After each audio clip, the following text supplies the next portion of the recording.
are some real benefits to doing raised bed gardening or container gardening.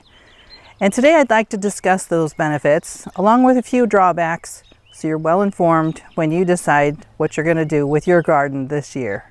Without a doubt, the number one reason why most people choose to do raised bed gardening is because it's easier on the knees and easier on the back. I'm able to sit here on a little stool and I can still reach to do some weeding, to do some tending to my plants, and it just makes it so much more enjoyable.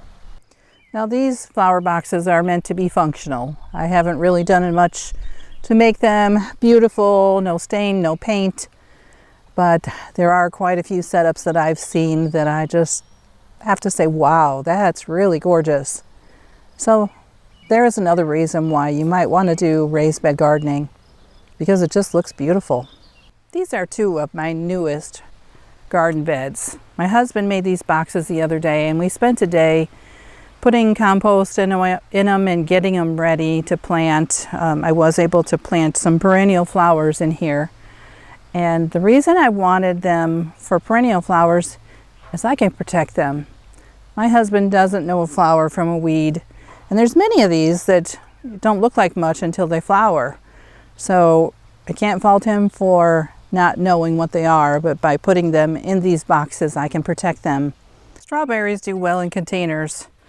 And these in this box, for the most part, have done well. They're green and lush, and they're very prolific. However, there's a little bare spot there. And I wanted to point out that some of the strawberries have grown out of the box. So that's another project that I have, is putting those plants back in the box. I'll fill in those bare areas and they'll be happy again. For those of you that don't know, this is lemon balm. It's in the mint family, which means that it's very prolific and it does spread. So that's another reason why I put some of my plants in boxes so that I can control them and contain them. These are blueberry bushes and they don't like my soil very much. My pH here on our farm is 6 to 6.5 and blueberries really want a pH that's 4.5 to 5.5. So you can see it's not doing well. The leaves are yellowish. You know, it's attempting to put off some berries, but I want to help it. And one of the ways that I can do that is by putting them in a raised bed garden. So this is going to be a project that I have for the near future. In the meantime, what I've done is I've added some sorghum peat moss, which does help to lower the pH just a smidge. And I've added some soil acidifier. This is sulfur and it takes time to break down. So in the meantime, these poor little bushes are just going to struggle. But I'm going to do my best to keep them alive until I can get them into a raised bed garden or garden box or container where I can control the soil and give it the environment that it wants and needs. And I'll put links in the description of these products that I use in case you're interested in purchasing any of them. Drainage is a problem for some people, especially if they live on clay soils. It just doesn't drain well. And many plants don't like to have soggy feet. By having a raised bed garden, you can control the moisture and be able to ensure that your plants aren't sitting in soil that's too wet. Now we live on a farm that has both clay and sand, which is not ideal. It presents other problems. The clay holds on to the moisture and doesn't let the water drain away. The sand drains too quickly and it doesn't hold any nutrients. So by putting some of my plants into planter boxes, they can have the environment that they need, and I can ensure that they have the moisture that's appropriate for them. I use mulch to make sure that they don't dry out too quickly, because that can be a problem in raised bed gardens as well. They do drain well, but they also dry out quicker. So if you notice, I have a hose very close by these boxes and I'm able to make sure that they have the appropriate water. And I'm using straw this year for mulch because that's what I have. I think that these plants are going to do so much better by having them in a raised bed garden. I also don't have to worry about soil compaction. Nobody's going to walk in these boxes. Nobody's going to be stepping on the soil. And I wanted to show you that this soil is just so light and fluffy, and I can dig into it with just my bare hands. No shovel needed. And that's because it's not compacted. Another thing that I'd like to point out is these boxes warm a lot quicker in the springtime than say the in-ground garden. It just takes forever to warm up so that I can plant.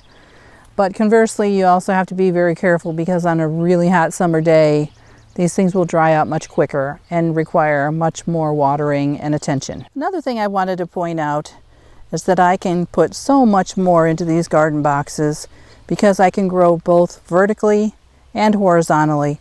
Now if you look over here, I've got cattle panel trellises, and I can grow bottle gourds, loofahs, and I've got grapes behind me growing. This is another benefit of having a raised bed garden. Now many people have asked me, how deep do you want to build your raised bed garden?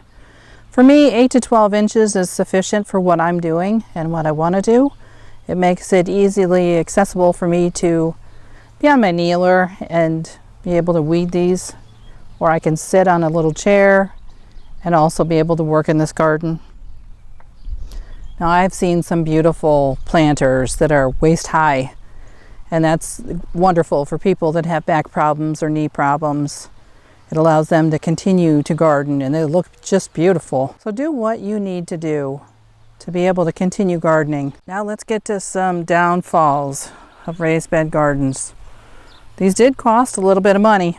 I think he said it was about $130 a piece, and that doesn't include any of his time or energy. Probably didn't even cover the screws. That was just for the lumber. And they may need to be replaced over time. I've got several boxes that are starting to show deterioration, and I'll show you that as well.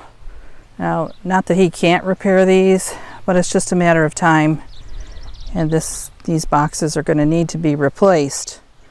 Right there is some wood rot, and even though he started with treated lumber, it still happens. These boxes are getting old and they're going to need to be replaced at some point. And there are some plants that just don't do well in a confined area. I tried to grow sweet potatoes in boxes one year, and it just didn't work out well. The vines grew out of the boxes, were all over the paths and walkways. I couldn't get to my plants to work with them, and it was just a mess. And then trying to harvest those potatoes was just incredibly hard. So it's not something that I'm going to do again. I know that many people are very successful with that, and the vines can be trellised, but it's just not something that I have time for. So I have other plans for growing sweet potatoes this year, and I'll cover that in another video. Well, that's all I have for you today. Thanks for watching. Oh, and one more thing. I hope to see you again soon. I hope you've enjoyed this video, and if you have, give it a thumbs up. Don't forget to subscribe if you haven't already. And oh, one more thing. If you've enjoyed this video, you might want to watch this one next.